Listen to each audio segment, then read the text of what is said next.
ఈనాటి కోటి దీపోత్సవ కార్యక్రమంలో దీప విశిష్టత, నాగుల చవితి వైభవం గురించి, అలాగే శ్రీకాళహస్తీశ్వరుని మహాత్మ్యం గురించి ప్రవచనామృతాన్ని అందించేందుకు విచ్చేశారు ప్రముఖ ఆధ్యాత్మికవేత్త బ్రహ్మశ్రీ మల్లాది వెంకట రామకృష్ణ శాస్త్రి గారు. మీ అందరి కరతాళ ధ్వనుల మధ్య వారిని వేదికపైకి సవినయంగా ఆహ్వానిస్తూ ఈనాటి కార్యక్రమంలో ప్రవచనామృతాన్ని అందించవలసిందిగా కోరుతున్నాం. శ్రీ గురుభ్యో నమః. వాగీశాద్యా సుమనస సర్వార్థానాముపక్రమే యం నత్వా కృతకృత్యా స్వస్తనమామి గజాననం.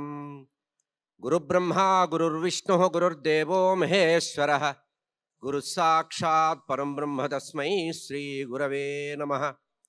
శారదా శారదాంభోజవదనా వదనాంబుజే సర్వదా సర్వదాస్మాకం సన్నిధిః సన్నిధిం క్రియాత్.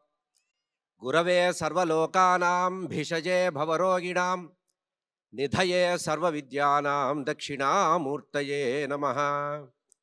మాలాం కుండీం చ డమరుం శూలం శంఖం సుదర్శనం దధానం భక్తవరదం దత్తాత్రేయం నమామ్యహం. కాషాయ వస్త్రం కరదండధారిణం కమండలం పద్మకరేణ శంఖం చక్రం గదా భూషితభూషణాఢ్యం శ్రీపాదరాజం శరణం ప్రపద్యే. శృతిస్మృతిపురాణానామాలయం కరుణాలయం నమామి భగవత్పాదశంకరం లోకశంకరం. అజ్ఞానాం జాహ్నవీతీర్థం విద్యాతీర్థం వివేకినాం సర్వేషాం సుఖదం తీర్థం భారతీతీర్థమాశ్రయే. విద్యావినయ సంపన్నం వీతరాగం వివేకినం వందే వేదాంతతత్వజ్ఞం విధుశేఖర భారతీ. సర్వచైతన్యరూపాం తాం ఆద్యాం విద్యాంచ ధీమహి బుద్ధిం యానః ప్రచోదయాత్. సభాయే నమః. పరమ పవిత్రమైనటువంటి శరదృతువులో కార్తీక మాసం అనేది విశేషమైనటువంటి పర్వం. సంవత్సరంలో 12 మాసాలుంటే ప్రతి మాసంలో కూడా ఏదో ఒక దైవాన్ని ఆరాధించడం అనేది మనకి సంప్రదాయం. చైత్రమాసంలో రామచంద్రమూర్తిని, వైశాఖ మాసంలో మాధవమూర్తిని, అదేవిధంగా శ్రావణ మాసంలోకి వచ్చేటప్పటికీ అమ్మవారు మహాలక్ష్మీదేవిని, భాద్రపద మాసంలో గణపతిని, శ్రావణ మాసంలో అమ్మవారిని చేసినట్టే శరదృతువులో శ్రావణ మాసంలో మహాలక్ష్మిని ఆరాధించి శరదృతు ప్రారంభంలో నవరాత్రుల్ని చేసుకుంటాము, దేవి యొక్క శక్తి నవరాత్రుల్ని. కానీ ఈ కార్తీక మాసంలో సమస్త దేవతల్ని సమానంగా ఆదరించేటువంటి ఆరాధించేటువంటి పవిత్రమైనటువంటి మాసం కార్తీక మాసం.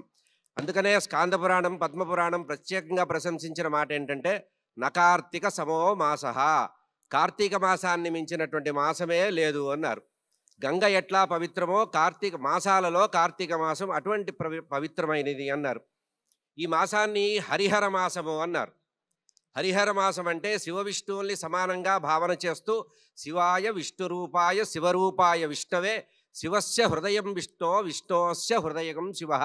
అట్లా హరిహరుల్ని ఏకరూపులుగా భావన చేస్తూ హరిహరాద్వైతానికి సంబంధించినటువంటి ప్రధానమైన మాసంగా కార్తీక మాసాన్ని ప్రత్యేకంగా చెప్పుకోవచ్చు. ఈ మాసంలో స్నానము, దీపము, దానము, ఉపవాసము ప్రధానంగా చెప్పబడ్డది. అటువంటి పవిత్రమైనటువంటి కార్తీక మాసంలో దీపము పరబ్రహ్మ స్వరూపం గనక పరబ్రహ్మ నిరాకార పరబ్రహ్మగా శుద్ధ సత్వ స్వరూపంగా పరమాత్మని భావన చేస్తారు గనక నామరూపాలకి గుణాలకి ఆకారానికి అందనటువంటి ఏ పరబ్రహ్మ అయితే ఉన్నారో ఆ పరబ్రహ్మని దీప రూపంలో మనం భావన చేస్తూ ఆరాధించమని చెప్పారు.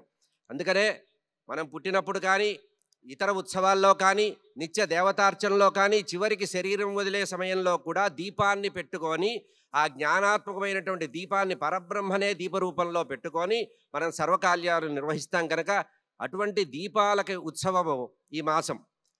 ఇందాక మనవి చేసినట్లుగా మాసమంతా కూడా ఉత్సవాలు చేసేటువంటి ఏకైక మాసం కార్తీక మాసం. సాధారణంగా నిత్యోత్సవము అనేటువంటిది ఏదైనా ఉందంటే ఆ నిత్యోత్సవం జరిగేటువంటి ఏకైక మాసం కార్తీక మాసం. అటువంటి కార్తీక మాసంలో సమస్తమైనటువంటి దేవతలు అనుగ్రహిస్తారట. ప్రధానంగా శివ విష్ణువుల్ని పూజించినప్పటికి కూడా సుబ్రహ్మణ్య స్వామి ఆరాధన. ఈరోజు నాగుల చవితి. కార్తీక మాసంలో చవితి 4వ రోజుని నాగుల చవితి అన్నారు. ఇది సుబ్రహ్మణ్య స్వామికి ప్రతిరూపంగా చెప్పబడేటువంటిది. దేవతా సంబంధమైనటువంటి సర్ప పూజ చేసేటువంటిది ఈ మహాపర్వం. ఈ సర్పం కూడా ఈ నాగుల చవితి యొక్క విశేషం కూడా ఏంటంటే దేవలోకంలో ఉండేటువంటి సర్పాలకి పూజ జరుగుతుంది. మామూలుగా మనకు కనబడేటువంటి సర్పాలు కాకుండా దేవలోకంలో ఉండేటువంటి సర్పాలు ఈ శరదృతువులో వస్తాయట భూమి మీదికి. అటువంటివి అటు శంకరుల వారికి ఆభరణంగా ఉండడమే కాకుండా మహావిష్ణువుకి పాన్పుగా ఉండేటువంటి ఆ ఆదిశేషుడు కూడా సర్పమే కనుక ఆ సర్పరూపంలో ఉండేటువంటి స్వామి సుబ్రహ్మణ్య స్వామిగా కూడా ఆరాధించబడతారు. అటువంటి పవిత్రమైనటువంటి మాసం కార్తీక మాసం. ఇక ఈ మాసంలో ప్రధానంగా ప్రతివారు కూడా స్నానము, దానము, ఉపవాసం చేసినట్లే దీపారాధన చేయమన్నారు. ఈ దీపారాధనకు కూడా సంధ్యాదీపం చాలా విశేషమన్నారు.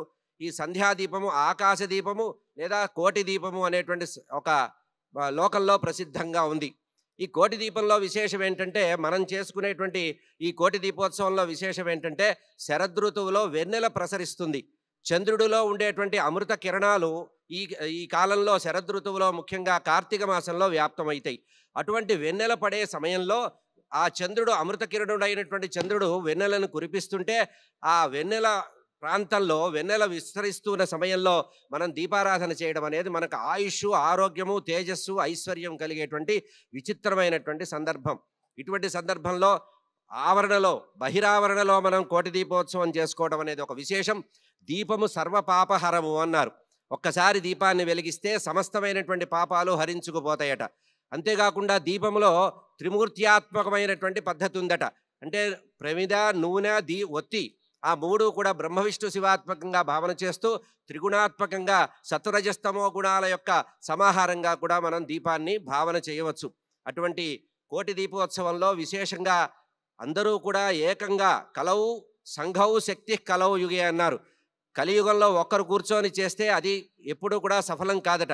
అట్లా సామూహికంగా అందరూ కూర్చొని అనంత సంఖ్యలో, కోటి సంఖ్యలో కూర్చొని ఇక్కడ దీపారాధన చేయడం, దీప ప్రజ్వలనం చేయడం, రోజుకొక విశేషమైనటువంటి కళ్యాణం చేయడం, ఎక్కడెక్కడో ఉండేటువంటి పవిత్రమైనటువంటి క్షేత్రాలలో ఉండేటువంటి స్వయంభూ దేవతల్ని కూడా ఇక్కడికి తీసుకొచ్చి ఆ దేవతలకి ఆరాధన కల్పించడం, వివాహం శాంతి కళ్యాణం చేయడం, ఇతరమైనటువంటి ముచ్చట్లు చేయడం, ఊరేగింపు చేయడం అనేది ఒక భవ్యమైనటువంటి కార్యక్రమం.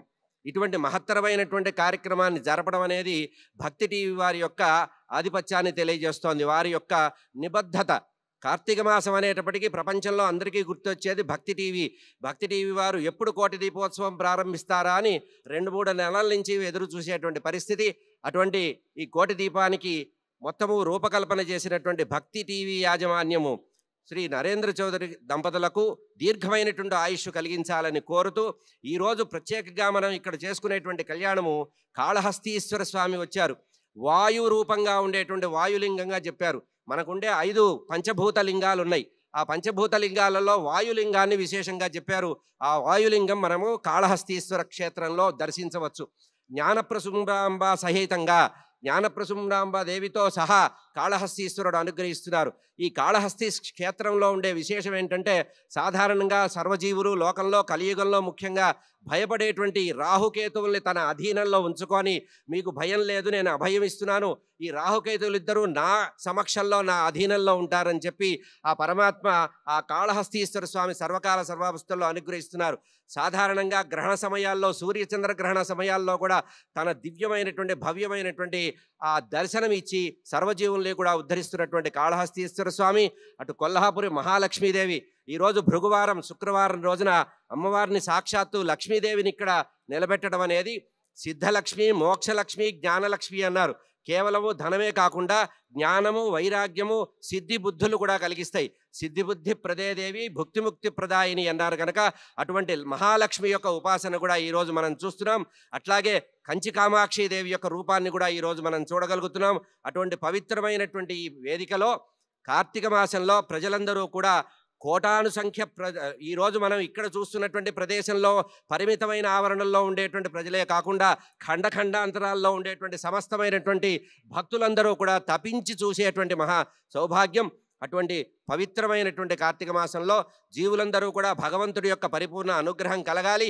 ఈ కోటి దీపోత్సవాన్ని ప్రత్యక్షంగా పాల్గొంటున్న వాళ్ళు, పరోక్షంగా వీక్షిస్తున్న వాళ్ళందరికీ కూడా పరిపూర్ణమైనటువంటి ఆయురారోగ్య ఐశ్వర్యాన్ని ఆ పరమేశ్వరుడు అనుగ్రహించుగాక అని చెబుతూ స్వస్తి ప్రజాభ్యః పరిపాలయంతాం న్యాయేన మార్గేణ మహిం మహిషా లోకాః సమస్తాః సుఖినో భవంతు.